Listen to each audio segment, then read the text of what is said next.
शुभ सकाळ. तर इथं चालले होते झाडाची कटिंग करायची. झाडं खूप वाढली होती आणि सरडा पण झाडांवर ना सारखा फिरत होता. तर म्हटलं फुलं वगैरे काढावी लागतात, तर झाडाची कटिंग यांनी केली होती. अनुचं चाललं होतं इथं खेळायचं आणि स्वेटर अजूनही तिला जबरदस्तीनं घातलं होतं, थंडी वाजते म्हणून. आणि जे छोले होते ना थोडीशी कीड लागली होती म्हणून मी उन्हाला चाळणीत असे पसरून ठेवले होते. आणि संध्याकाळी अचानक काही जण येणार होते म्हणून ना रांगोळी काढायची होती. तर अक्षून अशी छान अशी ना तुळशीची रांगोळी काढली आणि योगायोगानं एकादश होती. मी काही तिला सांगितलं होतं, पण असू दे, छान रांगोळी झाली. आणि इथे बघा त्यांचे क्लासमेट सगळे आलेले होते. तर बड्डे जणांचा होता, तर त्यांचा तो बड्डे सरप्राईज दिला होता आणि इथं आमच्या घरी सेलिब्रेट करायचं सर्वांच्या मतानुसार ठरलं होतं. आणि क्यूटची ना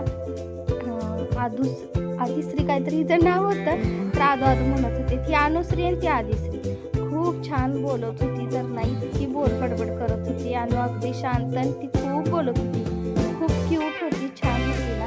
सगळ्यांशी बोलत होती. नवीन ठिकाणी आलोय म्हणून अजिबात ती लाजली नाही, घाबरली नाही, स्वतः पुढं गेली